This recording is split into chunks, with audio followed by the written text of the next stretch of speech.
Hola, hola.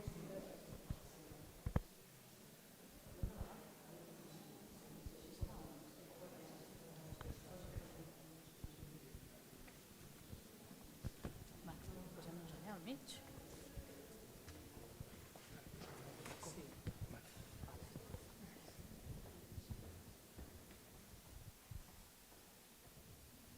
Bona tarda, benvolgudes, benvolguts, benvingudes i benvinguts a la Universitat de Vic, Universitat Central de Catalunya.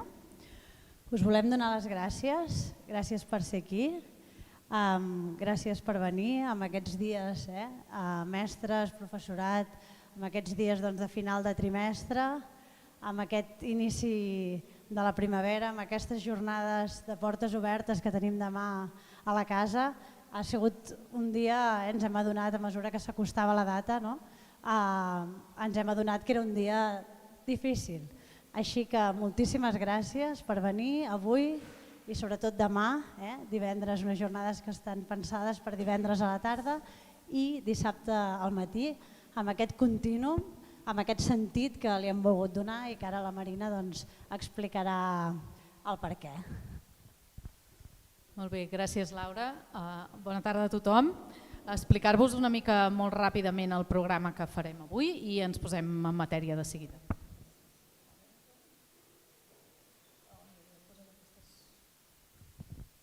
Aquestes frases inspiradores que ens han quedat aquí al mig ja les recuperarem a l'hora del cafè, si us sembla. Molt bé, doncs com sabeu i com us deia la Laura, les jornades tenen un programa doble. Avui divendres, que té aquesta perspectiva internacional, i demà dissabte, que té una perspectiva més orientada al treball a partir de casos, amb uns tallers que hem plantejat amb 4 casos d'escoles i instituts escoles i un agrupament escolta, que ens permetran una mica fer el treball invers, de deduir una mica els elements d'aquesta educació democràtica i com aquesta educació democràtica pot esdevenir vector de transformació per més èxit educatiu, per més inclusió, a partir d'aquest anàlisi de les situacions que ens trobem cada dia, que posen a prova una mica aquesta convivència i aquesta democràcia dins de les nostres escoles i els nostres entorns educatius. I com us deia, avui tindrem aquesta part des d'una perspectiva internacional, amb aquesta taula interactiva que ens hem plantejat a partir de 3 experiències, una experiència de Noruega, una experiència que connecta Dinamarca i Catalunya i una experiència de Grècia i que serà dinamitzada per l'Antoni Tort.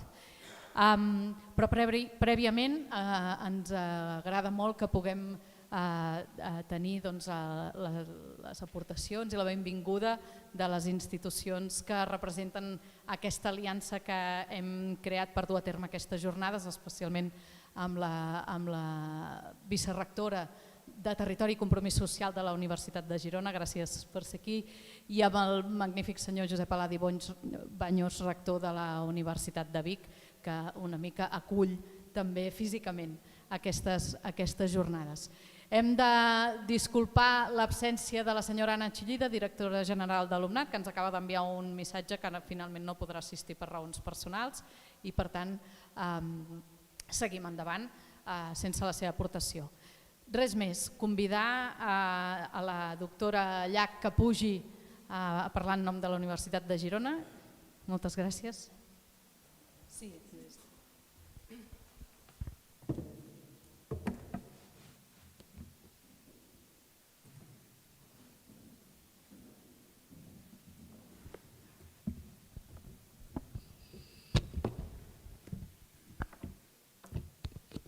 Molt bona tarda a totes i a tots, rector, resta d'autoritats, professorat, persones, estudiantat, també totes persones que esteu treballant, diguéssim, pel món de l'educació. És un plaer, estic una mica impressionada d'obrir aquest acte a la Universitat de Vic i en aquest espai magnífic. Doncs és un honor obrir aquest acte en nom del rector de la Universitat de Girona, diguéssim, va ser la primera intervenció, us faig arribar la seva salutació. Moltes gràcies per convidar-nos i moltes gràcies per l'acollida que he tingut, que també he pogut visitar al costat del rector tots aquests espais i el rectorat. Estic feliç de ser aquí també perquè em toca per la feina que faig. Estic en un vicerrectorat que és de territori i de compromís social. I de territori té a veure amb les càtedres, que són una de les parts que ha coorganitzat aquests tallers, i per la part de compromís social, perquè per tot el que té a veure amb inclusió, amb educació, amb drets humans, que ja comentaré. Faré, com ha de ser, una intervenció molt breu, perquè el que és més important és el que vindrà darrere del que digui jo, però sí que volia començar amb una idea que sembla òbvia però que no ho és tant i que crec que explica el que fem aquí o alguna de les activitats, per exemple, que es fa a la Universitat de Girona i també a la Universitat de Vic. No és tan òbvi, és a dir, la universitat té unes funcions, té unes missions que les donem com per fetes. Però jo crec que és important que cada dia de la vida ens tornem a fer la pregunta de dir per què ho fem i per a qui ho fem. Llavors, donem per fet que el coneixement i la reflexió és el que tractem. Les universitats som uns centres, som centres d'educació superior i com a tals ens sentim responsables d'això. Aquesta és una mica la resposta del per què. Creem coneixement, compartim coneixement, posem el coneixement a disposició. I aquesta és una responsabilitat que té a veure amb la primera pregunta. I la segona és el per qui, que no és obvi. Per qui ho fem? Per qui ho hem de fer? A qui ens devem? Quin és el nostre servei? Quin servei fem? Doncs per la societat, per totes i cadascuna de les persones que formen la societat. I això no és obvi ni senzill.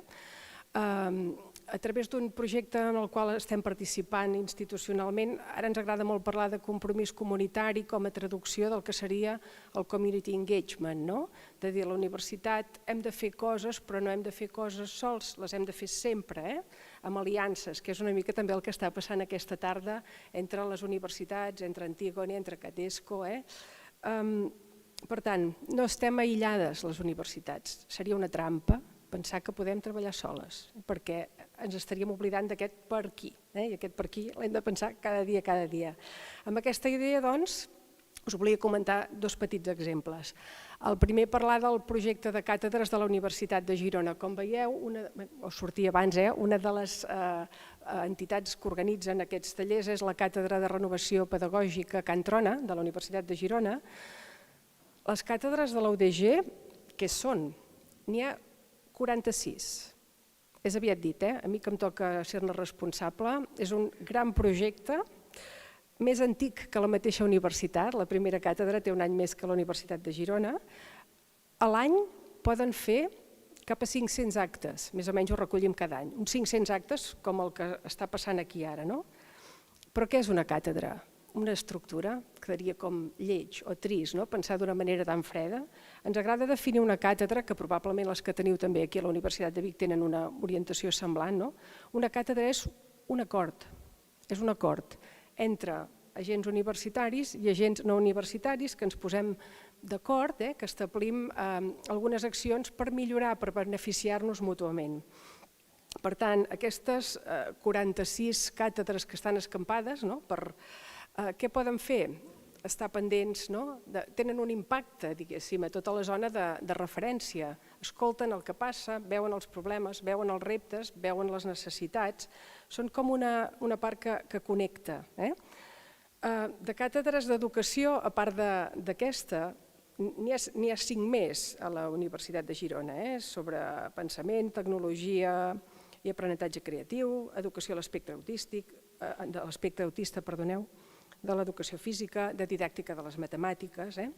També una altra de les càtedres la compartim amb la Universitat de Vic, és la càtedra d'Aigua, Natura i Benestar, que no seria tan educativa, però que aquí hi ha el vicerrector que vam compartir molt de temps aquesta càtedra i és una càtedra feliç, jo crec, per totes dues universitats, i el patró és un ajuntament que té unes necessitats i dues universitats ens posem d'acord per respondre a aquests reptes i per ser presents allà.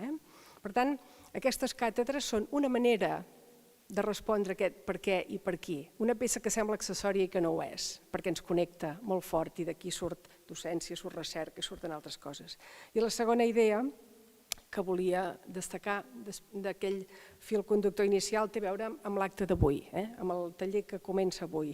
Aquesta educació, ara que està com de moda també aquests núvols de paraules, que ens suggereix educació democràtica o inclusió o drets humans, igualtat d'oportunitats, compromís social, són tot de conceptes molt relacionats. Jo aquí l'únic que volia dir-vos és moltes gràcies per posar això en el focus d'aquest taller, a tots els que ho heu organitzat, els que sou aquí com a assistents, els que veniu, perquè té aquesta dimensió també internacional. Gràcies per posar la paraula innovació aquí, que la paraula innovació també és difícil a vegades de definir, però que estigui en el focus d'aquests drets humans. Avui també per casualitat he tingut l'oportunitat aquest matí d'estar a la Fundació Suport de Girona, que de fet és l'antiga tutelar, diguem-ho així, hi havia el conseller de Drets Socials, i estàvem parlant conjuntament per fer aliances perquè l'enfocament en drets humans sigui molt més present encara a la universitat, en totes les seves dimensions, que és això que estem fent amb aquestes aliances, amb aquesta visibilitat amb el que està passant aquí. Per tant, gràcies per posar la innovació en aquest focus. En aquest moment moltes universitats ens estem plantejant quin és el nostre model educatiu, perquè l'hem de retocar, repensar, hem de dir què vol dir aprendre a la universitat i sobretot el que hem de fer és no estar tancats, no estar dintre d'una closca com un cargol, sinó al revés, cap enfora amb les antenes ben posades, perquè les universitats han de tenir les portes completament obertes per totes les persones que vulguin tenir accés a una experiència universitària. I això ens millora dintre i millora fora. I això té a veure una altra vegada amb aquest per què i amb aquest per aquí. Per tant, espero que tingueu molt bones jornades. Torno a agrair-vos que ens hàgiu convidat per estar aquí, totes dues universitats juntes, a més de les altres entitats que organitzeu, i que això sigui una peça de moltes més que puguin venir en el futur. Per molts anys i endavant. Gràcies.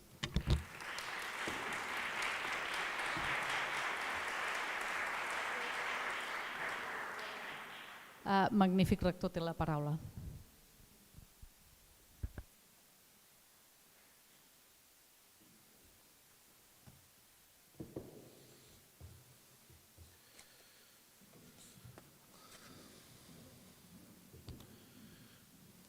Vicerectora de Territori i Compromís Social de la Universitat de Girona, doctora Sílvia Llach.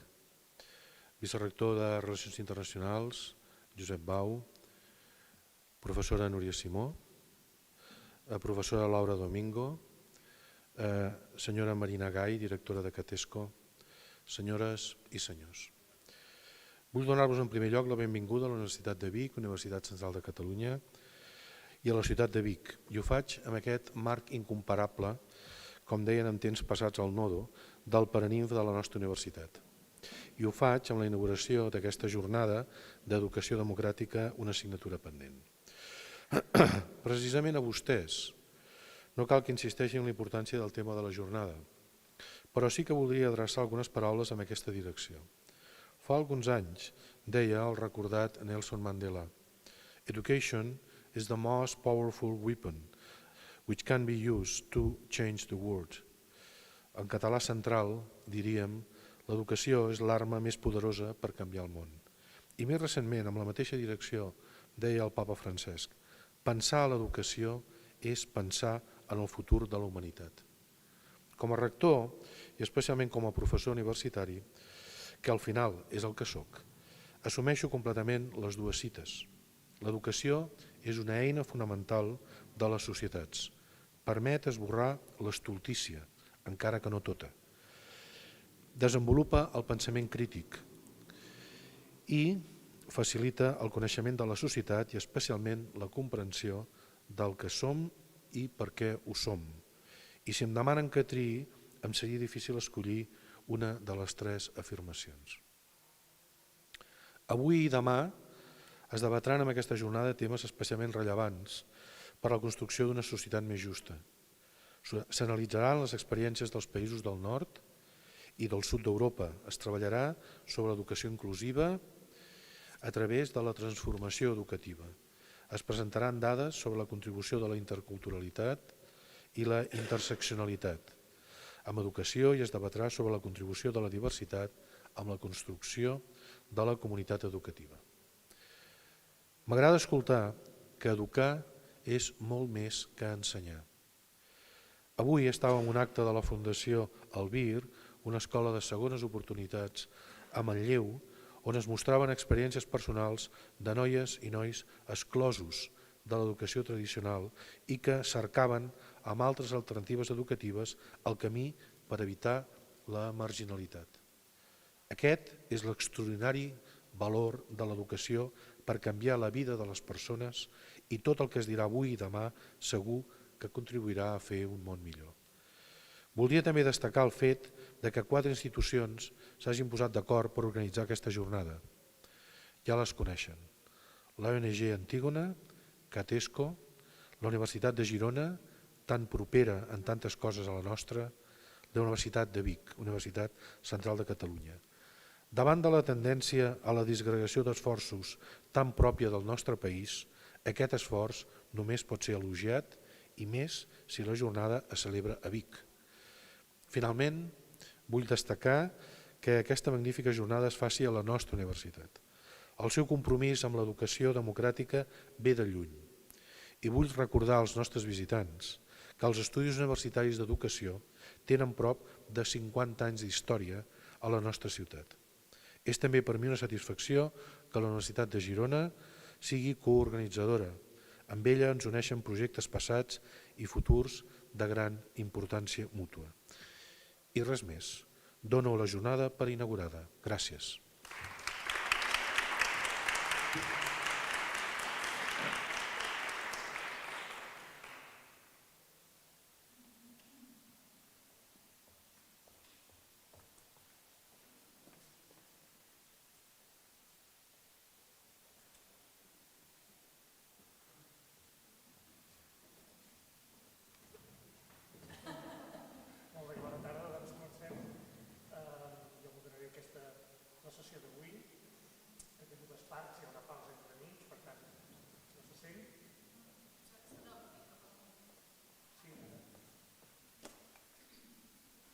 Sí, ara sí. Bé, doncs Antoni Tort, professor de l'UVic-UCC, que faré una mica de moderador de la sessió d'aquesta tarda, que té 2 parts. Hi haurà una pausa cafè a mig fer. Per tant, en tot cas, anirem per començar, per no perdre temps. Per tant, demano a l'Anna, a la Cristina, si me'n recordo els noms, a la Sofia, si voleu pujar, please, come here. I Clara de la Torre. Please, come on. Ara us presento les persones que ens acompanyen.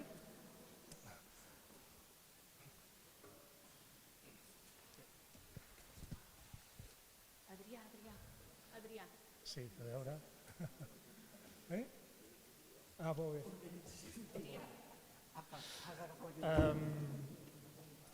El títol de la sessió és què en podem aprendre de les aproximacions en educació democràtica del nord d'Europa i la Mediterrània. La sessió que farem ara té sentit, efectivament, com a aprenentatge. No es tracta de conèixer models acabats que funcionen, no es tracta de comparacions de baixa volada o de mirada curta, sinó intentar aprendre d'estratègies, de processos, de problemes, que n'hi ha molts, abans ho comentàvem amb l'Anna, i per tant no estem aquí per dir segurament els països nòrdics ja estan molt més lluny o estan molt més a prop, sinó posar de relleu experiències interessants que a més estan interconnectades, perquè segurament hi ha experiències i camps de treball que no són només els països nòrdics o a Grècia, sinó que són per tot arreu. Per tant, presentarem aquestes 3 entitats i algunes de les seves propostes, dels seus projectes, de les seves activitats. M'acompanya, comencem per allà, l'Adrià Alcoberro, que treballa amb Antígone, a Grècia. Bona tarda. Al seu costat tenim la Clara de la Torre.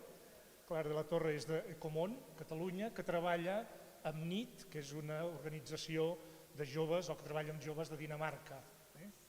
De Dinamarca intervindrà també la Sanne Brun, però que es connectarà, no sé si ja està connectada, però intervindrà a distància. I tenim aquí la Cristina Schuschak, del European Bergeland Center de Noruega. Al seu costat tenim la Sofia Kyprianidou, d'Antígone, a Grècia, i al meu costat l'Anna Perona Fjellstad, també del centre European Bergeland Center.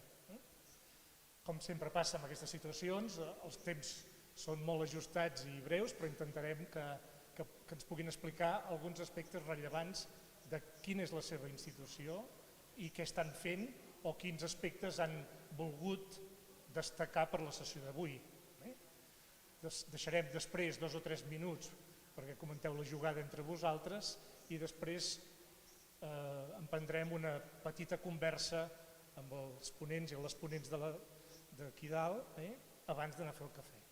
De moment aquesta és la litúrgia prevista, veurem si podem anar-ho fent tot i després, a la segona part, després d'haver fet el cafè, també després d'un treball entre vosaltres per comentar els elements més interessants, després tornarem a donar la paraula als membres de la mesa. Per tant, si us sembla, començarem amb l'European Bergeland Center, que l'Anna Perona i la Cristina Schuschak ens comentaran quin és el seu treball i el que tinguin a bé d'explicar-nos. Cuando quieras.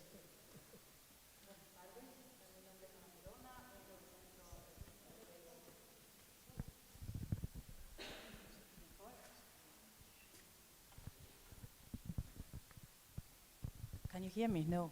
Yes. Perfect. Okay. Bueno, mil gracias. Es un placer estar aquí. Vengo del Centro Noruego Bergeland. Como ven, hay 2 logos. Uno es la W, la otra es la del Consejo de Europa.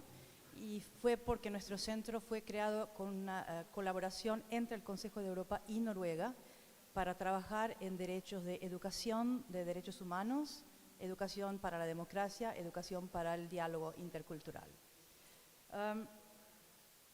Cuando fuimos establecidos hace 15 años, la idea era servir como puente entre las políticas educativas, la investigación y la práctica. La brecha entre las políticas educativas adoptadas por los países del Consejo de Europa y lo que pasaba en las escuelas y en las prácticas extremadamente alejada de la realidad de los colegios, de las universidades. Entonces, fue una manera de establecer nuestro centro para trabajar en esta temática. En este momento, la próxima, esos son todos los países en azul, son los países en los cuales estamos trabajando y espero que España esté en azul la próxima vez que hablemos. Trabajamos en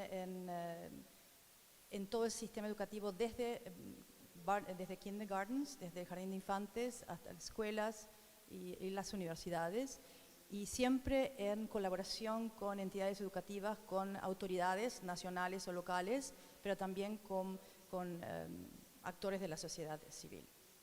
Mi colega Cristina va a seguir en inglés con la explicación de un poco de nuestros modelos y de cómo trabajamos particularmente con las escuelas.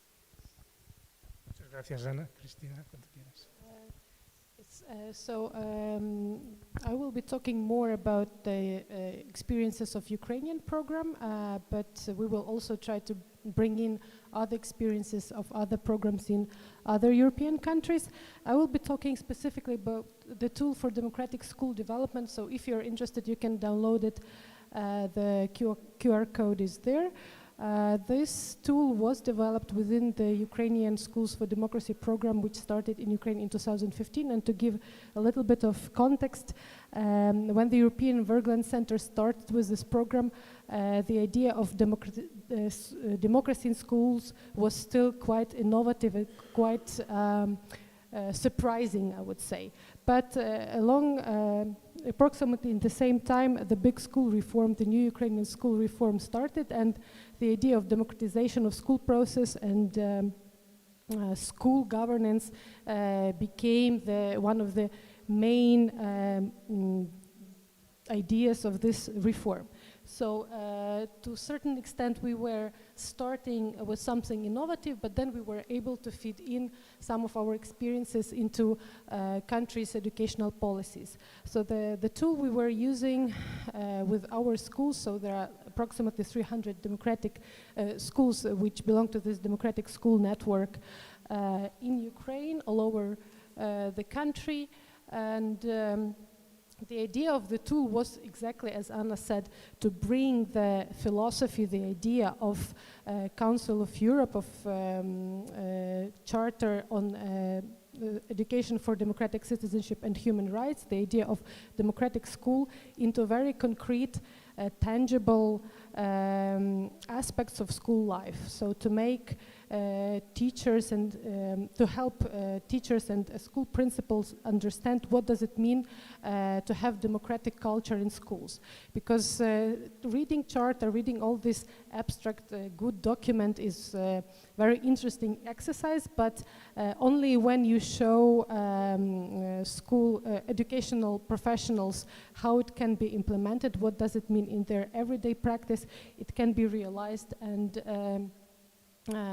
changes start to happen. Besides this EDCHRE charter, another foundational thing of this tool was the whole school approach, the approach promoted very much by Wergeland Center and to a certain extent designed by Wergeland Center experts. So the idea of this whole school approach, I will focus on it a little bit later, is that you cannot change something in school, you cannot change just pedagogy, for instance. You have to really change everything and to take into account really different aspects of school life. And also it was interesting how we work with tool development. The draft was developed by international experts and staff, but then we really paid a lot of attention and care to localize this tool to the Ukrainian realities, and our team of trainers was very helpful. We actually had like 3 editions of this tool. We were trying to improve it as we went, and to make it more understandable and more practical. So the tool is actually, we have this good activity, and if we had more time we could practice it here. We call it invisibility cloak. So the idea is that please imagine the democratic school. You are entering a democratic school in an invisibility cloak. What things do you see? What are like real, tangible things that you see in school or at school that tell you that school is a democratic one? And based on this activity, we had this activity with different teachers and school principals for many, many times. It also fed into this tool that we have. We base it on 3 areas of change. So the 3 aspects, main aspects of school life as we see it. So it's school governance and environment, it's teaching practices, assessment practices, and also links with community. So we are trying to show schools that they have to be partners with community. Sometimes it starts with just links, connections, and then we try to teach schools to build partnerships. So the whole school approach means that if we have democratic school at the very center, it has to be founded on democratic principles. So these 5 principles are principles from the Charter, the Council of Europe document, but they are very similar, and today the first presenter mentioned many of them already in her speech. And what we also are saying that when we want to make school more democratic, we have to pay attention to all three areas, right? Teaching and governance and interaction with community. And also, when we talk about democratization in school, everyone is important. Not only school principal, not only teachers and students, but also janitors, people who work in the canteen or cafeteria, parents, and members of the community. About practicalities of the tool, it consists of 28 standards. It has changed a little bit between different editions, but we understood that too much is not good. So it's 28 standards at the moment, and instead of describing what coming up with indicators, we came up with the questions. Because this is a self-assessment tool, this is also a big difference, I think. If you devise a tool which is a self-assessment tool, or if you devise a tool which is a tool for external evaluation.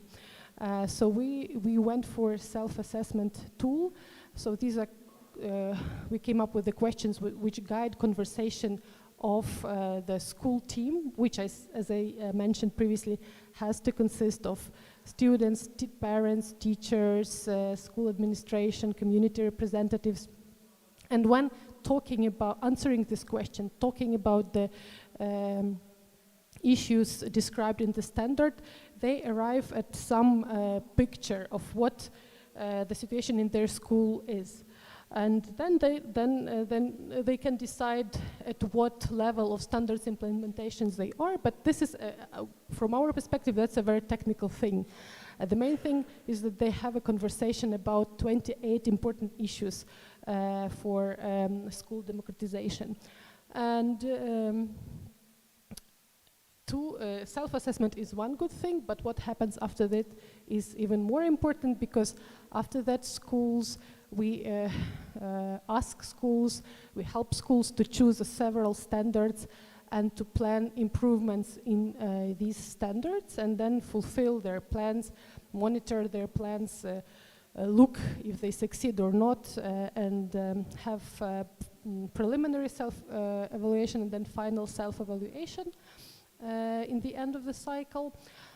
And the idea of the tool is that it is both a flashlight, as in here, so it's kind of shows all the nooks and crannies in the schools which need attention of everyone, but at the same time it's a tool which visualizes progress. So this is an example of how by the end of the cycle schools can see how they progressed in the standards. So these are kind of statistical results, so not of a concrete school but of the whole cycle of schools we worked with.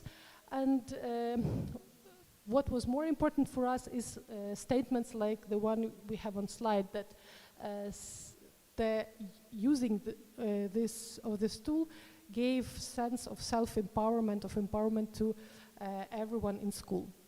And we also, what we've noticed, that changes come on different levels. It can be individual changes in individual behavior, but also feeds into changes in organizational structure, in changes in community. And also what happens is, when you are trying to improve one standard, by default you are improving many other standards. So this idea of whole school approach is very, it actually manifests itself in practice. And what we also came up with is this democratic bicycle. So when you assess your school from year to year, you notice these little improvements, and this also gives you a sense why you should continue. So this is an example again from one of the cycles when there were, for instance, no standards on the sustainable level in the beginning, but by the end of this cycle we see that there are no schools which are on the initial level, but well, almost half of the schools have reached this sustainable level. And these are also some examples of the standards and what schools were working at. And these are also standards which at this particular school cycle were the most, where schools reached the biggest progress.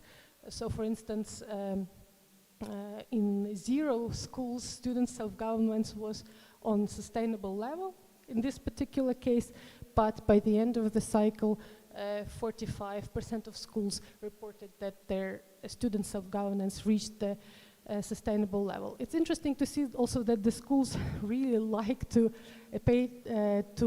work more with self-government. So teachers and school principals believe that this is a safe topic.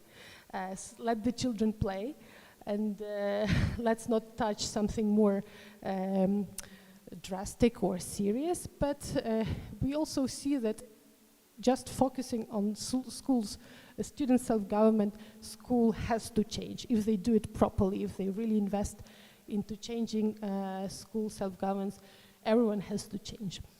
And also what we did in the program, we wanted to scale up and we moved to an online version of the tool. We also created a MOOC which describes in general democratization of school along the reform requested by the ministry.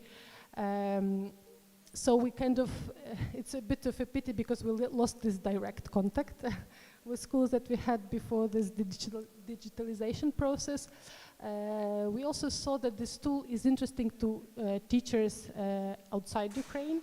The translated version was, for instance, very used in the Romanian program in EWC. Also, EWC developed some tools in their program in Greece to help, again, schools realize what does it mean inclusion and democracy in practice. However, recent situation in Ukraine kind of made us stop using the tool. So now our program is focused more on the democratization of pedagogy and assessment. It was interesting to see that COVID pandemics was actually helping us to promote the digitalization of our tools and working with teachers. But the war has different consequences. And we hope that when the war ends, we can start thinking strategically together with schools and come back to the tool, probably reformulate certain things. But what we have seen in the little research we conducted is that actually using, building democratic culture in schools, using this whole school approach makes schools and local communities more resilient in the times of crisis. So schools which reported to us in this research that they were focused on developing civic competences, they were focused on developing democratic culture, they felt more empowered even in the times of war and crisis. Sorry for taking a little bit more of the time. Should you have any questions or comments, we would be happy to answer. And follow the EWC Facebook page. It's also there in the QR code. If you want, you can follow us. Okay, thank you very much, Cristina and Anna. Ja comentarem després, jo crec que ja han aparegut moltes coses, fins a quin punt la dimensió democràtica o de l'educació democràtica és constatable a la pràctica, en aquesta a vegades fractura que hi ha entre les polítiques, les declaracions de principis, la investigació i el dia a dia dels nostres centres educatius. Aquí se'ns presenten uns instruments, unes eines i també tota aquesta estratègia d'assessorament que fan des d'aquesta entitat. I finalment ens semblava que també podia tenir una mica més de temps per explicar una investigació que planteja realment molts interrogants, que és treballar l'educació democràtica en un moment en què les escoles estan un país en guerra. Té sentit fer això i quins són els resultats, etc. Per tant, moltes gràcies. Passaríem a la segona entitat, que és la NIT Europa de Dinamarca, que col·labora amb Becomon i intentaríem ara escoltar la Sanne Brun des des de NIT Europa, i després donarem la paraula a Clara de la Torre d'Ecomón. Good evening, Sane. Please, you can explain. That I can go and begin my talk. I think maybe I will begin with sharing my slides.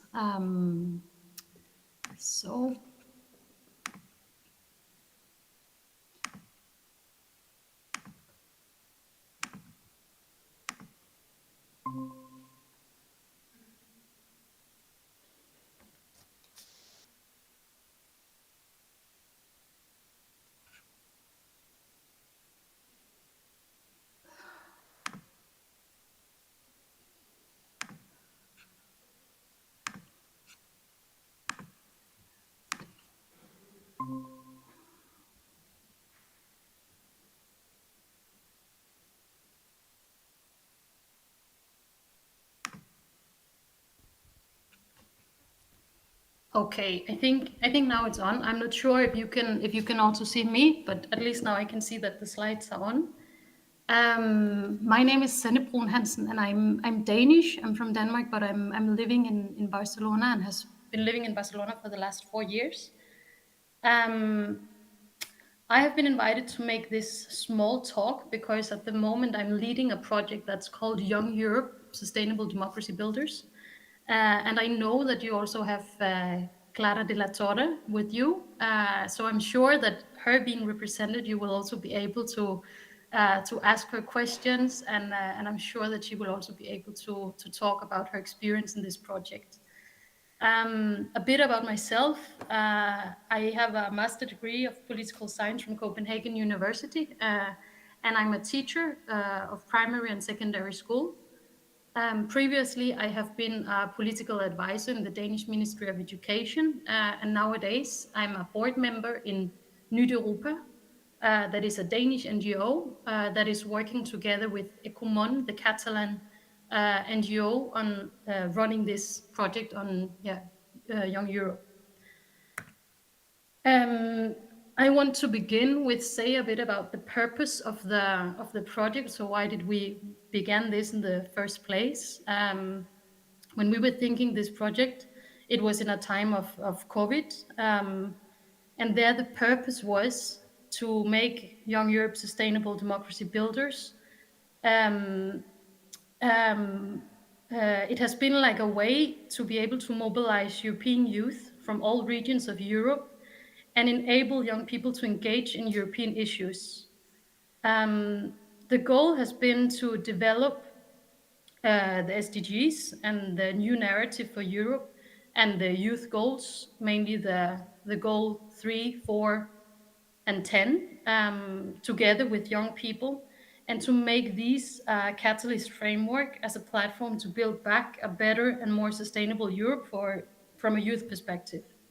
So the purpose is to empower a generation of deeply engaged youth to take back control of shaping their future on the basis of youth-to-youth teaching, best practice sharing, and creative and non-formal learning based on the folk high school philosophy of democratic educational measures, as well as making use of online resources to create a pan-European network of European youth. So it's a very wide goal that we have and that we want to reach with this project. And that's also why we have split up the whole project into 4 different elements. As you see here, we have the first that's called folk. Folk is it's what we also call our summer summits. So why is it called folk? It's because it's based on the folk high school concept. I will talk a bit about it later. But it means that every summer, last summer and this summer, we have made a kind of summer summit for around 100, 150 young people, young European people who are gathering in Europe to discuss the future of Europe and how to look at the challenges and maybe able to come up with some solutions. So that's a way of engaging youth to take action on the future. So that's like it's a week where young people, they meet together and discuss together and have dialogue. Then there's the on part. That is not so much what we are focusing on now. It has been earlier in the project where we were meeting online and discussing, taking up different kind of topics. We have talked about degrowth economy. We have talked about climate change. We have been bringing up different kind of activism issues that young people can go into, and invited different kind of experts to talk on certain topics.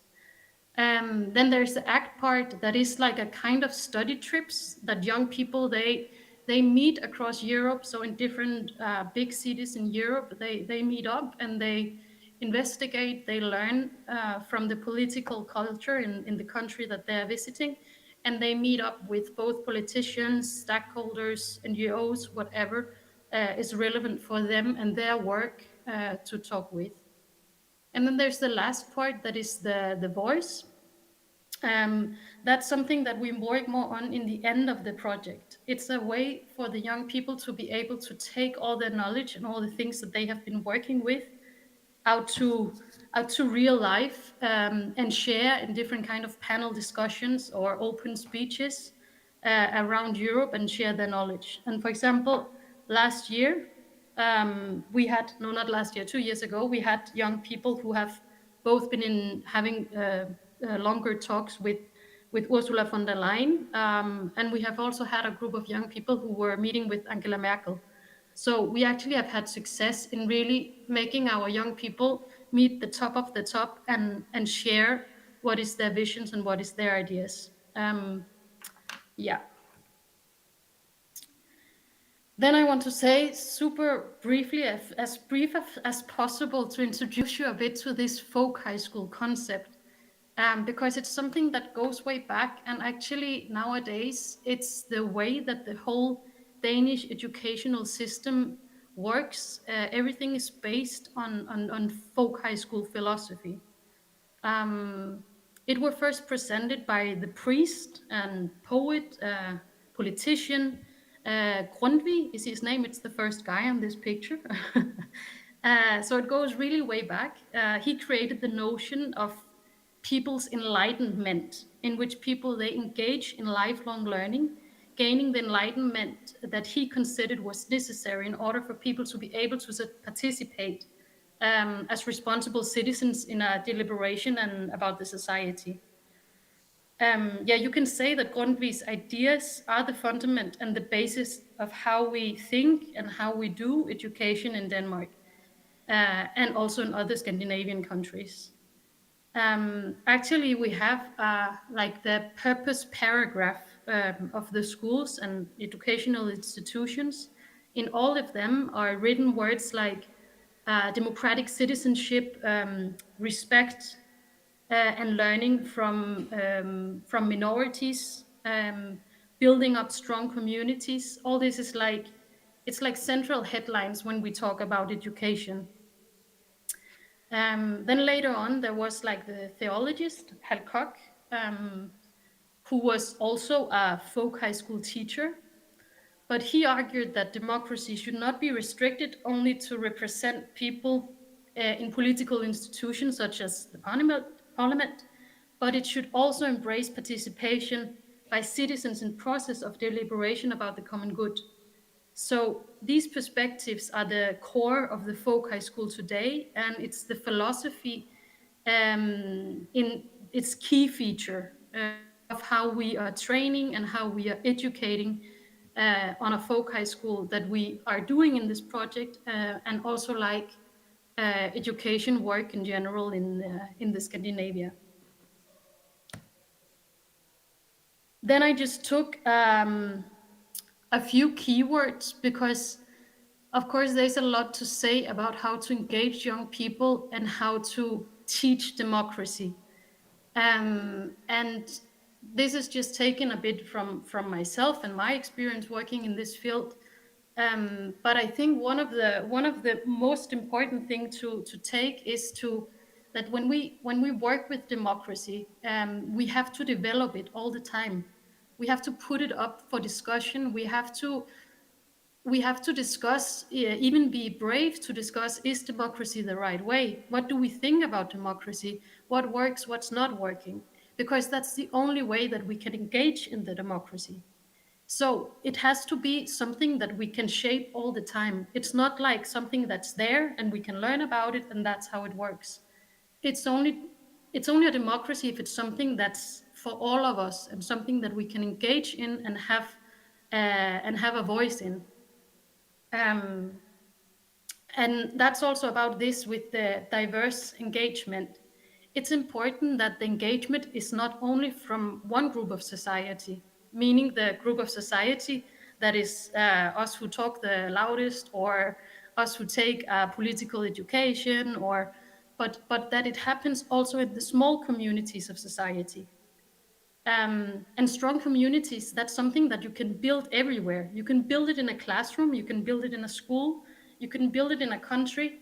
It's something that, it's a strong community when everybody is listened. When, for example, in a classroom, when inclusion is not a bad thing, it's not something that we think is bad for the community, that we have to include the students who are maybe not having the same skills as the rest of the group, but that it's a strength. It makes the community stronger that we are a diverse group of people and that we can learn from each other and that we can respect each other with all the things we come with. And that also leads to this exploratory way of teaching, that when we teach, both kids, young people, adults, we have to do it in a way where they are involved, they are engaged in the process of what is going on.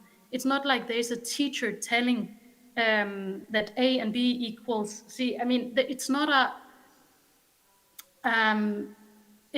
one-to-one learning from teacher to student. It's the students who have to explore themselves where they want to go. So there will never be a fact sheet in the end, and the teacher can never have maybe we can guide that. That's the role, to create a safe space where the kids feel safe to explore, but we can never say exactly what is the goal and the direction.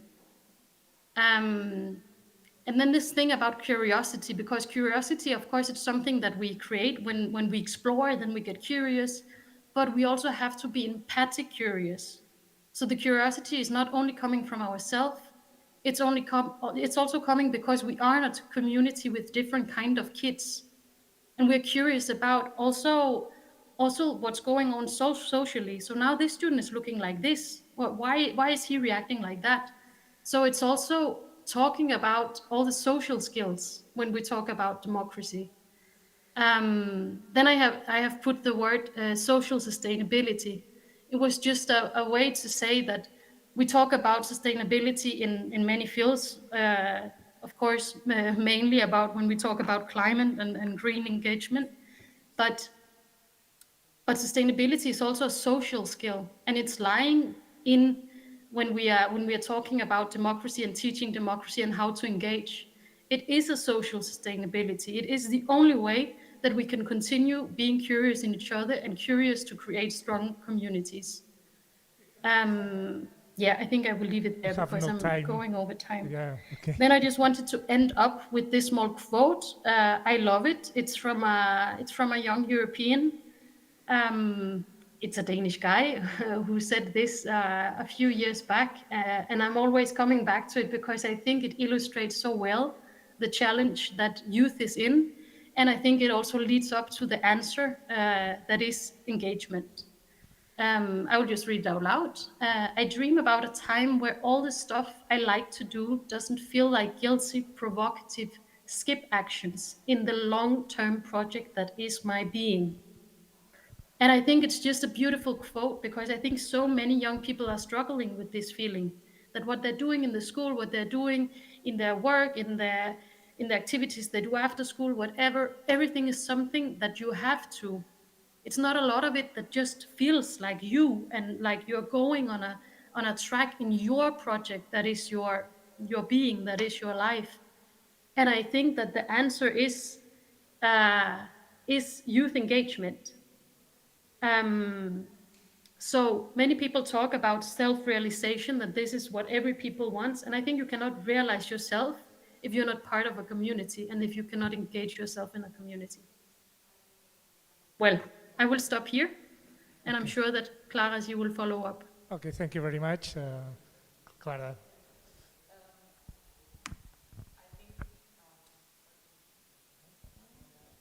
I think I will leave the time for Antigone, and then in the debate afterwards we can talk all together, because basically what Sana said is enough, I think.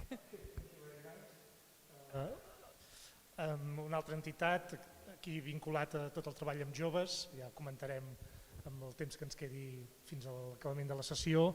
La Clara gentilment deixa que pugui presentar la tercera entitat, que és Antígone, i per tant passem la paraula primer a l'Adrià, potser, Adrià Alcoberro, i després la Sofia aquí que m'ajuda.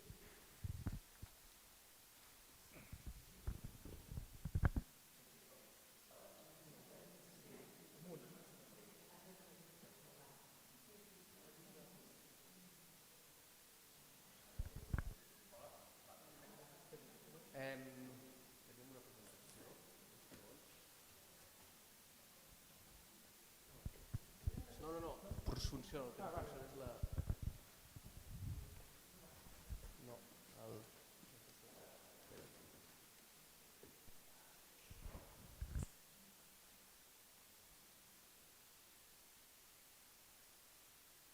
Bueno, començo ja.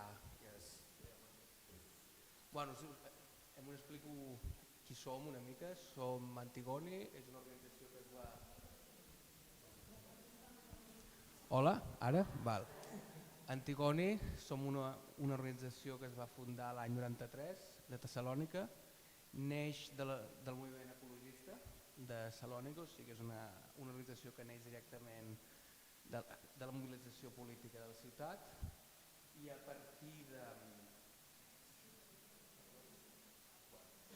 partir d'aquest any es desenvolupa... Sí. I a partir d'aquest any es desenvolupen ja dues potes. Bàsicament una és de recerca, sobretot en temes d'antiracisme, ecologia, cultura de la pau, resolució de conflictes, i alhora hi ha una segona pota que és més d'acció al carrer, i en aquesta segona pota també hi ha la part d'educació.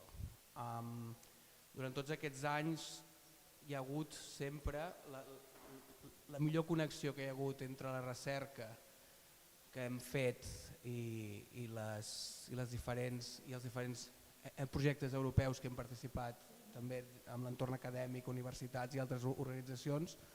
Tota aquesta recerca, el lloc on s'ha traduït millor és en l'educació democràtica, que ha estat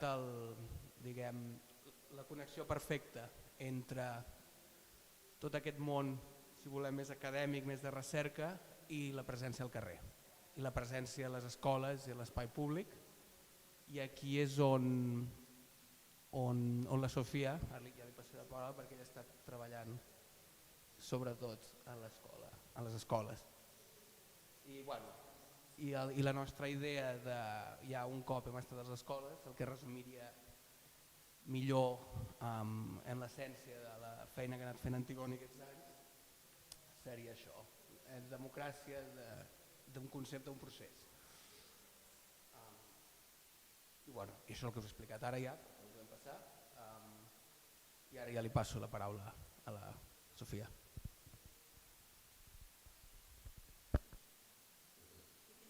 No.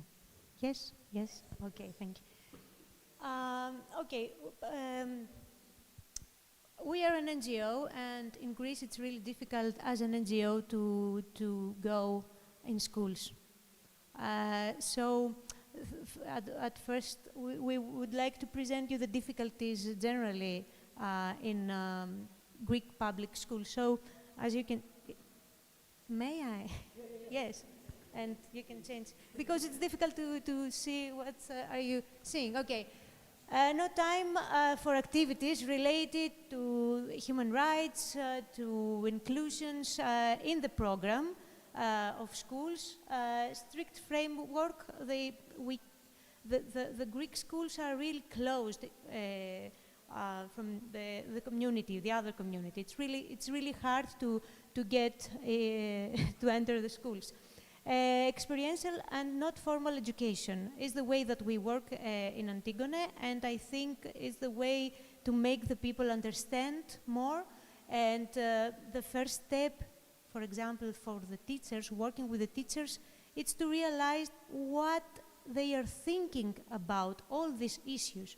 If they don't, maybe they can make some activities, but they don't know exactly where they are in these topics that we speak. And the other is about the emphasis in Greek schools in the lessons and not in social skills. No time for social skills with the students.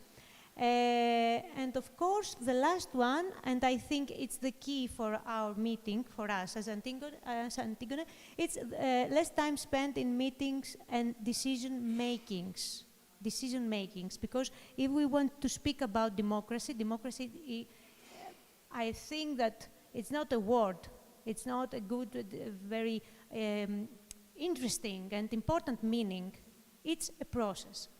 And if we don't have procedures, democratic procedures, we don't have democracy, exactly, because the issue is how we participate, how we learn with the students to participate.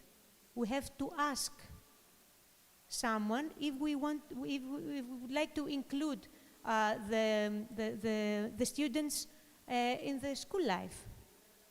So the decision make, it's a huge problem in Greece, and we can see this problem and to the university students after that. They participate in NGOs activities as volunteers to do things, not to think, not to take initiatives. Why? Because they don't know how to make decisions, to take decisions, to work together in this political way. Okay, we can show you our small story, human rights and inclusiveness. Our project in 2012, we started in all these difficulties in schools. In the beginning, it was too hard to find schools to run the projects. And it was about human rights. Human rights is the base for everything, and in the West civilized communities, it's like a privilege. It's not really for all the people. I mean, we have this like a privilege. Yes, we have to have it, but. So it's the basic. What happened? They asked, we have 6 different workshops. So what happened? They asked for the workshop with bullying. So we start to think what we can do and to give specific tools to the teachers, because it's good to work with specific tools to prevent bullying from the schools. And we are going to school peer mediation. How the students learn to solve micro conflicts from other students. And this, because it's, we would like to do something like an institution in the school, to have all the community, the school community, to learn how to solve in a peaceful way conflicts, not for bullying, it's to prevent bullying. And in the beginning it was difficult because the teachers have thoughts about it's enough mature the students to do something like this. The last year, because we started in 2016, we make a manual with 6 workshops, how to train this team in school. And After 2 years, the Ministry of Education write that it's a good way for bullying to work with peer mediation, school peer mediation in schools. So we are going step by step, and we realized some gaps, and we are trying to fill these gaps with specific tools.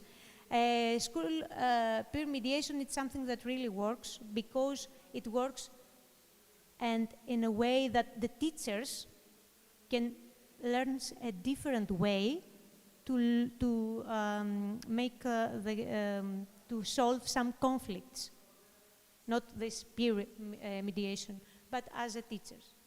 And of course we practice this with parents, and it was okay, I can do it in my in home with my children. Yes, it works. It's something different.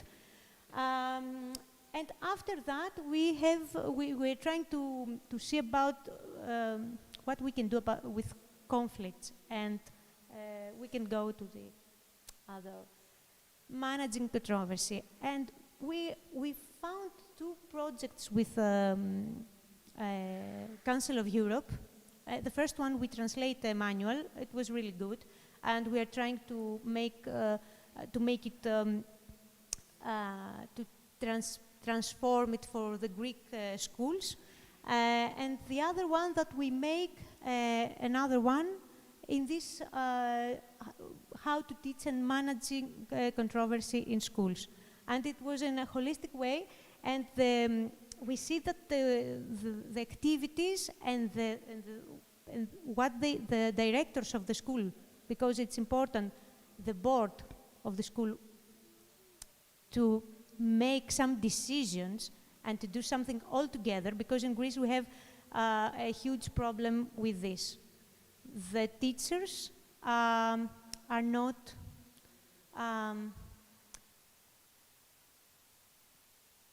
consent in a way, and they have many issues with the parents about the penalties, let's say. We have huge problems, because from the other hand, the students in high schools, for example, they don't care about the penalties.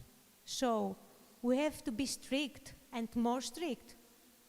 It doesn't work. We have to find something different, a different way. So the last thing that we can on is student councils and decision making. How we can, in Greece we have, I don't know if in Spain you have the same, we have student boards in every classroom and from the whole school. These councils, it's just for to organize the trips and stuff like this, but not to organize the school and to give solutions. If we don't ask someone that a decision can change his or her life, how we can say that, yes, we have democracy, and how the students participate in the life in school.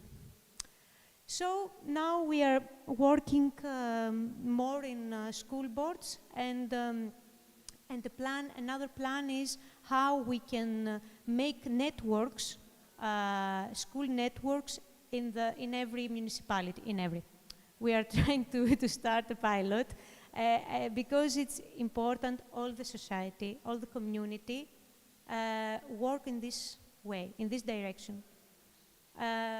This is it, I think. I'm in time, I don't know. Thank you very much, Sofia. Arribem a, diguéssim, tanquem la primera part, que era la intervenció de les 3 entitats.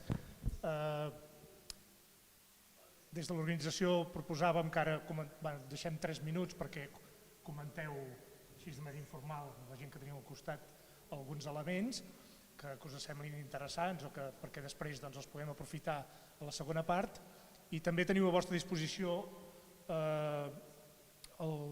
aquesta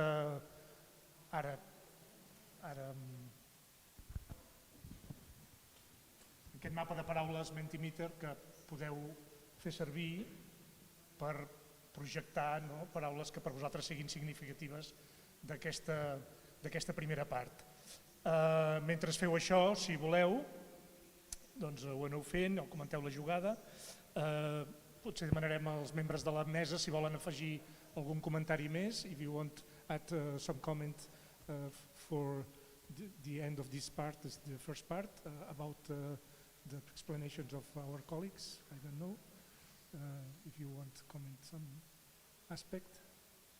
No, it's okay. Ana, si quieres decir algo. Well, I will in English, so Yeah. it's easy for you. What I really see is that many of the things we are talking about, they are common issues. And when talking to you two, it says that, okay, we are placed in the Scandinavia where usually they score very high and everything having to do with democracy and so on, but of course we are having a lot of issues, as the rest of us.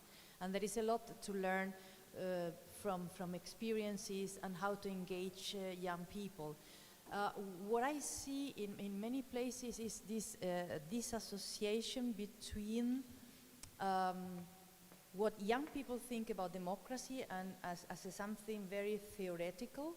It is connected to the governance, to the way we arrange our societies, these democratic institutions, division of power, is the parliament, how many seats, and them. And for us, it's the culture of democracy. It's how democracy actually affects you, your life, and how can we, working in that field, make the connection between the big picture and the small picture, between everyday, how can they actually learn democracy and practice democracy in everyday life. So this is making it concrete. That's where we are failing. Because, for example, just coming back to Norway, where what we see is we have now a new curriculum, very advanced.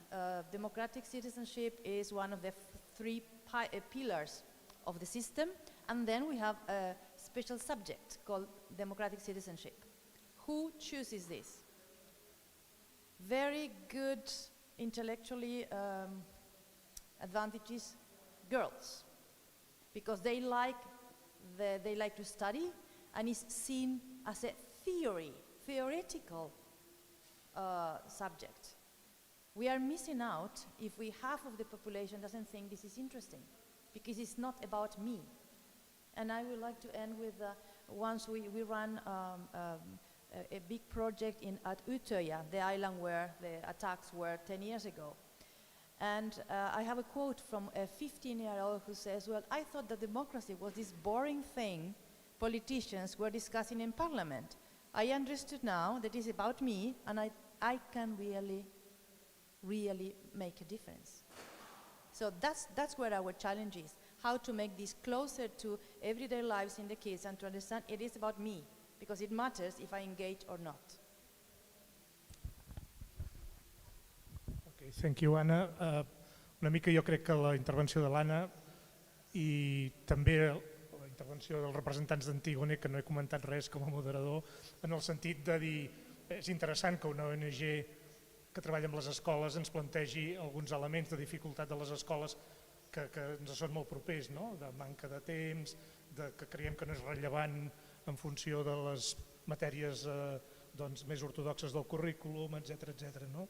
I per tant aquí el repte d'aquestes entitats, cada una al seu nivell, amb la seva estructura, les seves estratègies, també d'aportar elements en forma d'instruments, de manuals, de maneres de poder treballar de manera clara en el dia a dia, perquè sovint hi ha aquesta distància entre els nostres principis i després el que podem fer en els nostres llocs de treball com a educadors i educadores. Si us sembla, tanquem aquesta primera part. Em sembla que això del Mentimeter es pot anar fent el cafè i tot, vull dir que si algú vol anar-ho fent, doncs no sé la cobertura quina és. Si us sembla, fem una petita pausa i, com diuen a la tele, tornem tot seguit. És aquí al pati per on hem entrat, al claustre, hi ha el coffee break. Gràcies i ens veiem d'aquí una estona.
parte de arriba.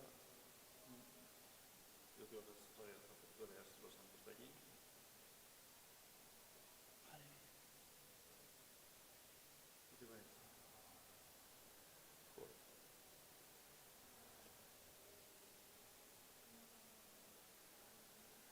¿El bisbe de aquí ha dejado hacer esta aquí? Ha dejado que se caiga una conclusión. Bueno, porque al final es un espacio que supongo que ya no necesitaba, porque debe tener varias, pero bueno, un poquito de... Bueno, quizá más adelante. Si la mierda de instalación que han hecho. ¿Cómo saben las antenas?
No, jo l'esquinita.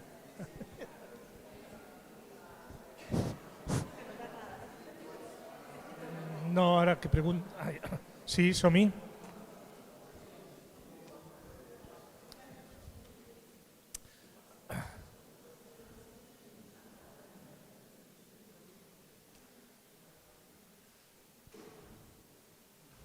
Molt bé, ara si us sembla, la idea seria que comentéssiu vosaltres alguns aspectes que us semblen interessants i que les seves intervencions us han suggerit des del punt de vista de qüestions de fons, també de les seves organitzacions, etc. Havíem previst com una mena de dinàmica amb unes cartolines que cada color ara us ho explicaran, però ho podem fer, però podeu preguntar de dret també. En tot cas, explico si vols i si no, però com que som un grup que no és molt nombrós, podem preguntar directament, perquè aquí hi havia, m'agrada, em sorprèn, penso que em pregunto, és a dir, qualsevol consideració que vulgueu fer, us passem el micro i us dirigiu a qualsevol persona de la mesa o una persona en concret, si us interessa una qüestió concreta de les entitats que representen. Però, en tot cas, passo la paraula si vols comentar. Antoni, la idea era que poguéssim generar una mica de conversa, diguem, tots plegats, i alhora animar-vos també a no quedar-vos amb les vostres reflexions i prou, sinó a poder-ho compartir, ni que sigui amb la persona del costat. I per això us convidàvem a que us poguéssiu almenys tenir una conversa 3 persones, que serien els 3 colors que es representen aquí, buscant una mica la interacció i la construcció conjunta, la idea que amb la conversa ens venen més coses al cap. I a partir d'aquí, si us sembla, més enllà de mentímeters i tot, que els havíem previst però no cal, si algú vol compartir alguna d'aquestes reflexions que heu compartit entre 2 o 3, doncs us deixarem el micro, només heu d'aixecar el braç. Per tant, us convidem a fer una mica aquest exercici d'obrir conversa amb el costat respecte al tema. Venim del cafè, per tant segurament alguns temes ja els teniu a la punta de la llengua o ja els heu començat a comentar. La conversa és un vector molt potent de democràcia i d'educació democràtica i per tant us animem a activar-la. Gràcies. I a partir d'aquí, en el moment en què tingueu alguna idea que vulgueu compartir així a nivell més plenari, aixequeu el braç.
veus, Toni?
Molt bé, gràcies a tothom. Sap greu tallar les converses.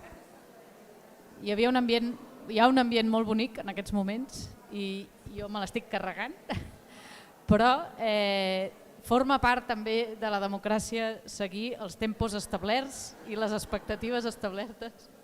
I per tant, si us sembla, us tallo les converses en petits grups, però perquè puguem continuar en plenària. Per tant, us convido d'entrada a fer un exercici que no sé si sortirà bé o no. Aquestes 3 targetes que teniu, les targetes les farem servir. Doncs. Algú té ganes de compartir alguna de les idees que han sortit a les vostres converses? Alguna idea que heu dit, hosti, això m'ha agradat molt, m'ha fet pensar en tot això? O alguna pregunta que diguis, això no ho acabem de resoldre? Què? Vinga. Mira, allá baix. Hola, mi nombre es Diego. Dio la coincidencia, somos 3 chilenos y 2 personas que son de aquí de la zona. Y nosotros les planteábamos que desde la visión de Chile, un poco de historia, el 2014 se instaura el Plan de Formación Ciudadana, que en sus orígenes, les comentaba yo, en el Congreso cuando se discutió se iba a llamar, o querían llamarle Plan de Formación Ciudadana y Derechos Humanos. En la misma discusión el concepto de derechos humanos se sacó. Entonces conversábamos sobre cómo los derechos humanos todavía causan, en nuestro país, causan esta sensación como incómoda, como que sabemos que es importante, sabemos que es una base, pero al momento de llevarlo a la política pública y llevarlo al colegio, a la escuela, es complejo, es difícil. Entonces, la pregunta es, ¿cómo desde los diferentes programas o experiencias ha sido esto de el aterrizar el concepto de derechos humanos? ¿Es un tema realmente que causa lo mismo? Quizás es una pregunta con una real intención de saber qué es lo que está pasando en otros países, porque por aquí está complejo. No sé si se entendió la pregunta. Bueno, la traducción. To talk, Sofia? Yes, if I understand well how we can speak about human rights in schools. Yes. Okay, as Antigone, an external sector outside of the school, it's really difficult to take to get in the schools and speak about human rights, about things, let's say, about έμφυλες ταυτότητες.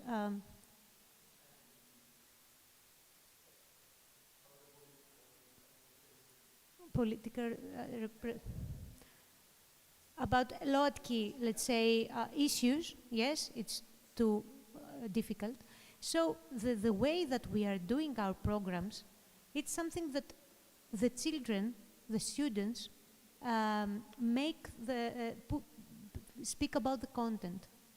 So it's more easy, if I understand your question, to work with them, because in the beginning it's something like, okay, who are you and how you can speak about these issues, about these topics.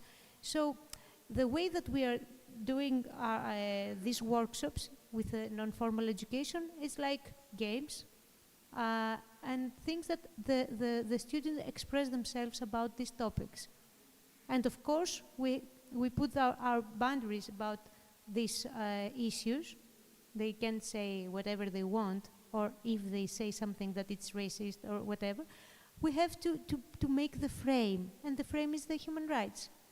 So the difficulties is the society that can't accept some or a lot of human rights, and it's a way to speak in these topics in schools. But I don't know if I answered your question.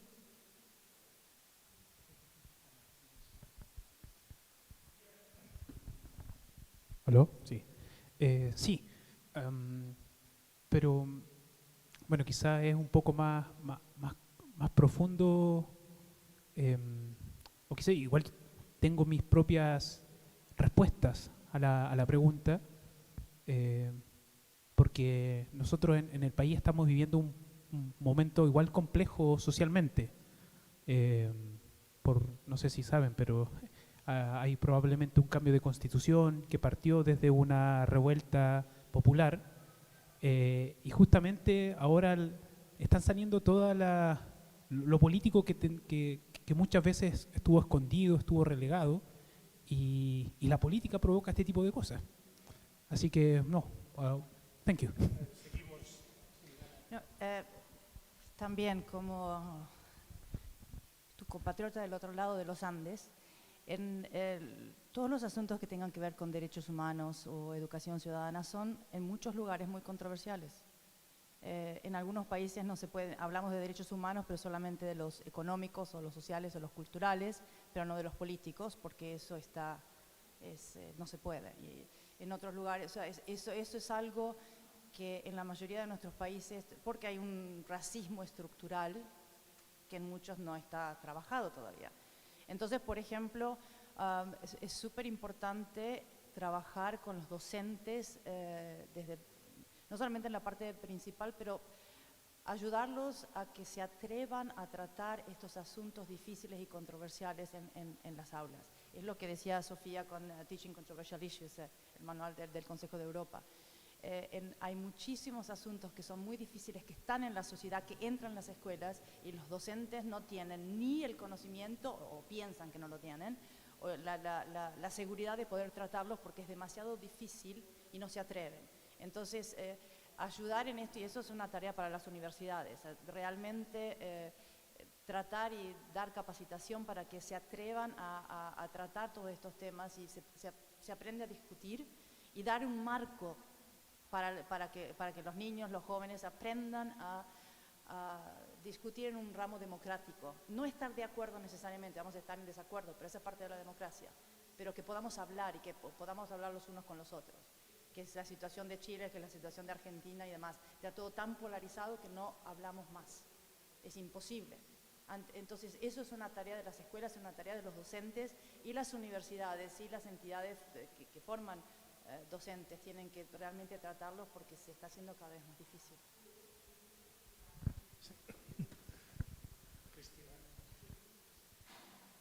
And I would like to add another layer on what my colleagues have commented.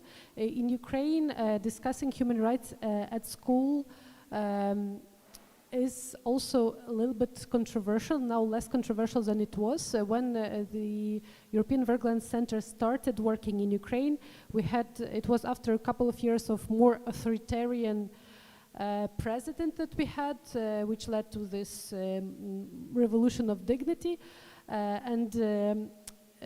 Of course, if the social pressure, if political pressure is big, and if it's on political level, human rights is topic of human rights is considered to be a dangerous or not desirable topic, that's one thing.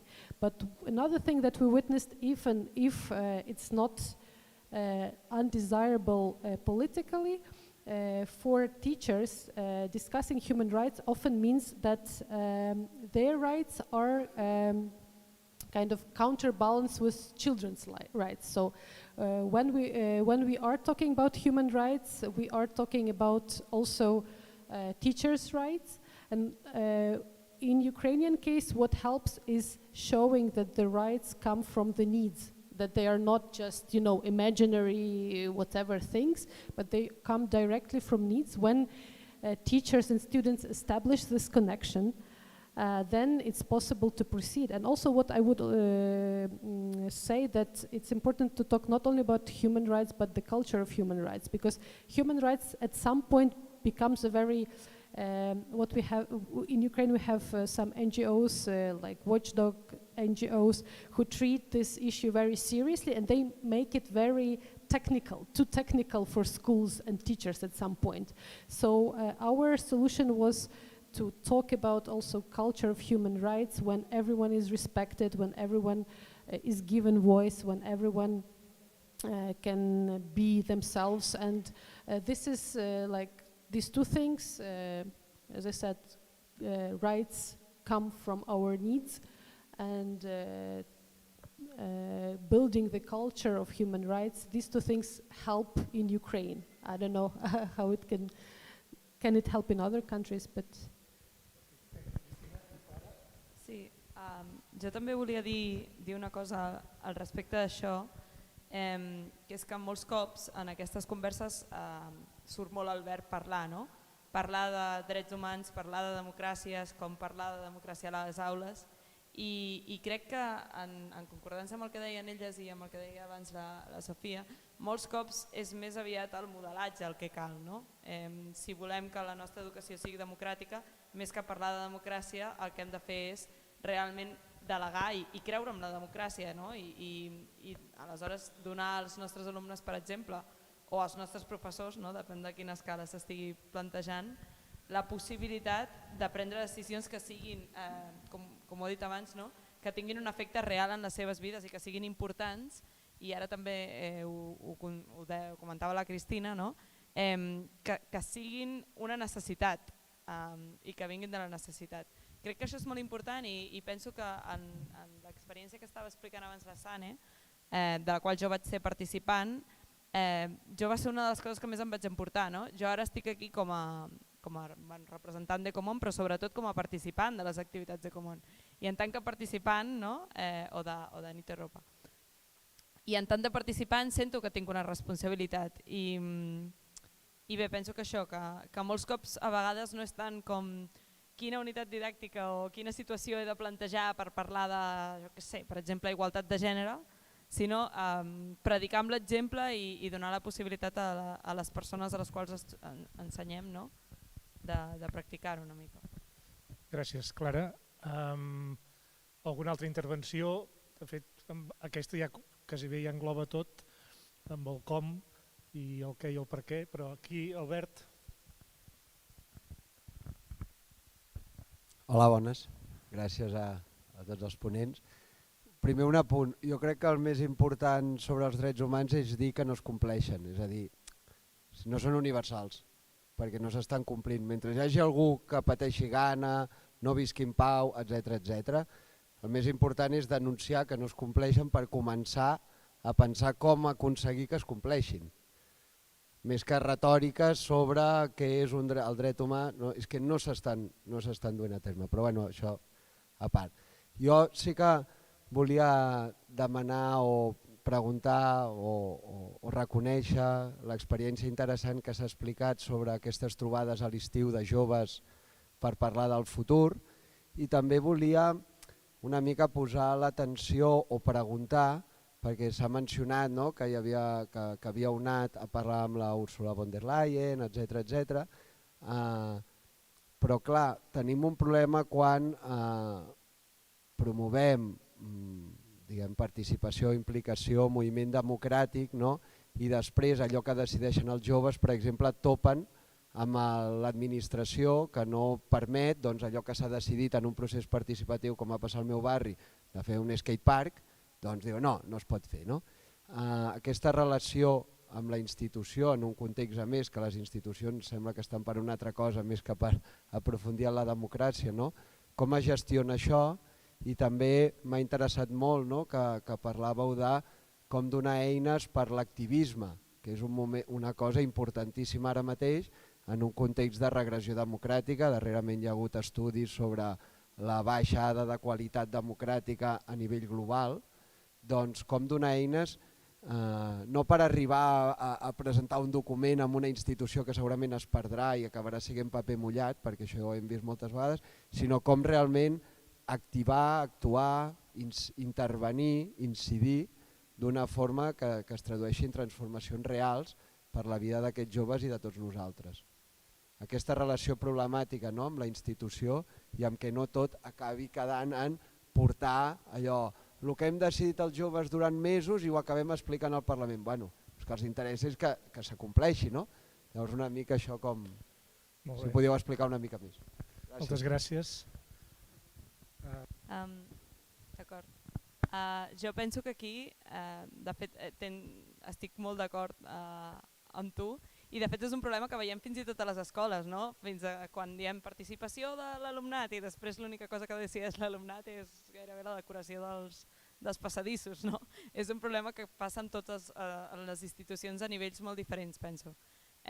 Jo crec que és una qüestió que té molt a veure amb la confiança i que té molt a veure amb com estem entrenats també com a ciutadans nosaltres. Per tant, crec que cal una deconstrucció molt forta de les persones que tenen poder polític o poder administratiu sobre quina relació tenen ells amb aquest poder per poder després realment transmetre. No sé si m'estic explicant, però el que penso és que si tu com a ciutadà creus que l'únic que has de fer és anar un cop cada 4 anys i posar una papereta i ja està, i això és la democràcia, molt difícilment passaràs valors democràtics a les persones joves. Per tant, crec que el màxim que es pot, o sigui, el més important que es pot demanar potser en aquest cas és educació per la gent que està en posicions de poder i que ha d'obrir, diguéssim, les portes a la participació juvenil. És una mica el que dèieu abans, de la responsabilitat que tenen les universitats de formar professorat i de formar el professorat, en aquest cas perquè estem parlant d'escoles i instituts, però també podria ser perfectament de formar les persones que estan als ajuntaments, amb les administracions, doncs això, amb aquesta apertura i amb aquests valors. Penso que per mi seria el més important. No, en relació al que això que ha dit ella, jo crec, i també en relació al que deia l'Albert, el que crec que cal recordar sempre és que la política, el fet polític, no només passa a les institucions, també passa fora d'elles, i quan parlem de l'educació cap a la democràcia és l'educació del ciutadà, el ciutadà entès com algú que en ell mateix té la sobirania i que pot decidir el que fer, que pot discutir, i això evidentment engendra un conflicte que pot tenir les institucions, engendra un conflicte que pot haver, i a vegades pot ser molt incòmode també, a nivell de com està organitzada la política a nivell institucional.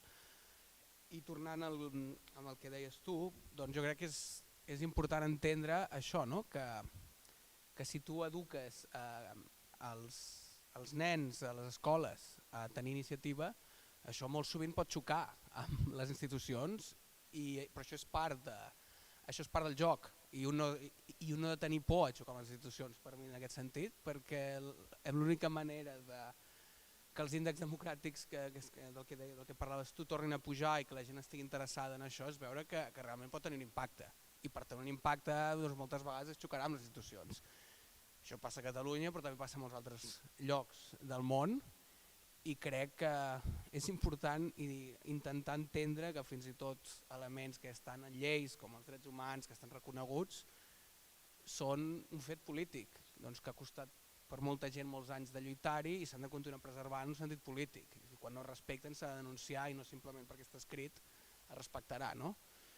I per mi és això, bàsicament, fer entendre als estudiants, als professors, que la política està dins de les escoles en aquest sentit també, que ells tenen la responsabilitat de defensar aquestes coses, inclús a vegades en contra del poder establert, i que el conflicte és part de la democràcia i que un ha d'estar i que un ha de tenir por d'això, perquè per això es fan mobilitzacions, si fas una vaga per drets laborals hi haurà un conflicte jeràrquic amb l'empresa, però això és democràcia, per això s'ha lluitat tants anys i per això estem en estats democràtics i creure's el fet de ser ciutadà.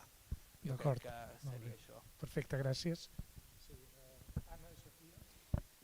Well, I tried to follow it in Catalan. I'm not sure if I did.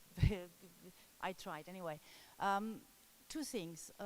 We work with young people in Scandinavia, particularly in Norway, with the concept of strengthening political efficacy. I don't know if you know this concept, but basically it means strengthening young people's competencies to participate in democracy. So I have what it takes to take part in democracy. This is one part. The other part is that you can trust that democratic institutions are open to change. So these are the two elements. It's not that you have what it takes to be able to influence, but institutions are open for you to change. So we work with these concepts. And we participate also in research, and we know that those young people that practice this from a very young age and are active in school, the probability for them to be active later in life is much, much higher. So the school has a really important role, and particularly important for young people coming from low social, cultural families with the low economical status and so on. So the school have a bigger role to empower these kids. This is one part. The other part that we are working with also in Norway is, one thing is to have these youth councils and municipality level and other. There are a number of things, structures where young people can participate. This is fine, but we cannot just work with them in order to empower them to participate.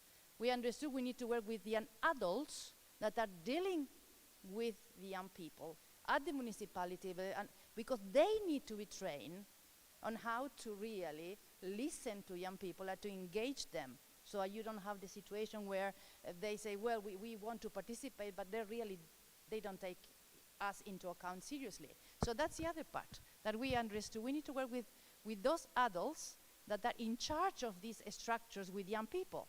It's not just for the show, it matters. So this is the other aspect we need to work much more on. Sophia. Yes, thank you. Something, a tool. For me, a tool is effective meetings that everyone really participate and all the voices are heard, could heard. So there is some tools for effective meetings, and of course to make decisions not with majority but with consent. And this is and this is something we are talking about, the inclusiveness and all this. The consent, it's a key, and how they learn to make decisions with consent. This is something we can say simple, and we can start to deal with this. And of course, democracy needs time. I have a small, I don't know if we have time, I want to share a small, yes. I work in a specific tool that it's called sociocracy. So I make an open vote, it's a principle of this tool, in a classroom with 25 students. We have to elect one person to represent the school, the classroom in one bigger event. So I used this tool, I facilitate the meeting, and we elect one student. They have to speak everyone twice. First, it was to make the job description and to consent in this job description. What kind of characteristic should have this student?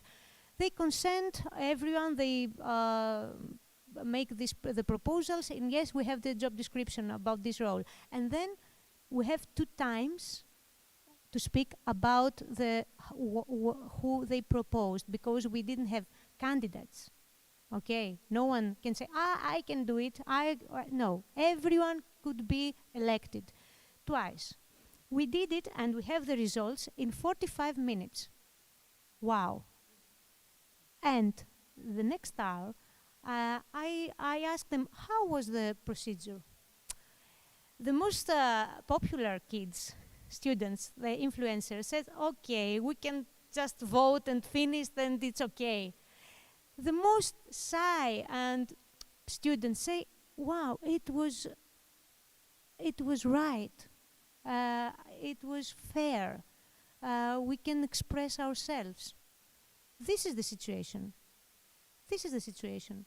Some people that can speak themselves, they feel empowered to do things, can do. The other are not exist. This is it. So in 45 minutes, I was shocked. It was the first time that I made it before 3 years. I think it was something that it's an open insight for me. Thank you, Sofia. Ja és hora, no sé si queda alguna que, si us sembla, ho deixarem aquí. Dono les gràcies a la Sane, a l'Adrià, a la Clara, la Cristina, a la Sofia, a l'Anna, per les seves intervencions i presentacions. Jo passo la paraula a la Laura. Gràcies, i en tot cas ens veiem demà, però abans la Laura us explicarà un parell de coses, molt breument. Molt ràpid, molt ràpid. Ens trobem demà, d'acord? Les jornades no s'acaben avui, el workshop segueix demà, és un contínuum. Sobretot un aspecte molt tonto, molt pràctic, però porteu la carpeta i el boli que us hem donat avui, perquè hi haurà unes dinàmiques que són imprescindibles bolis, i és una tonteria, però poder llavors no en tenim per totes, d'acord? I és imprescindible. I ara la Marina tanca. No, només per connectar amb el que farem demà i perquè us en aneu d'aquí amb unes ganes terribles de tornar demà a les 10 del matí. Tenim per aquí gent de l'Institut Escola Els Til·lers i gent de l'Escola de G, pot ser? A veure, els de G... Molt bé, doncs a mi m'agradaria que el missatge final el fessin ells, de dir, estem molt emocionats aquí amb el cas que farem demà i tal. Per tant, els hi passem el micro amb ells. Bueno, jo crec que demà heu de venir, perquè exposarem casos pràctics, és a dir, la realitat, el dia a dia del centre, on estan les tensions que dificulten tot això, fer-ho possible en els centres en els quals estem treballant. Per exemple, una cosa que jo pensava, ostres, hem de rebentar els temps directament, hem de rebentar tots els nostres temps per a realment poder crear escoles que modelen la societat democràtica a la que aspirem, si tenim en compte això d'avui. Doncs demà posarem casos molt concrets i molt específics de com en el dia a dia i en moltes parts diferents de la pràctica i del que suposa la vida al centre, doncs és un gran repte que tot això sigui possible.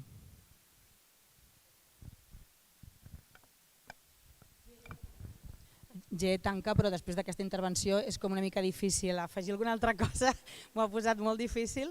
Res, això, animar-vos a venir. Hi ha bastant d'entorn rural, que a vegades sembla com molt idíl·lic i molt democràtic, i poder no ho és tant, així que us convidem especialment a assistir demà i us esperem, res, amb molta il·lusió.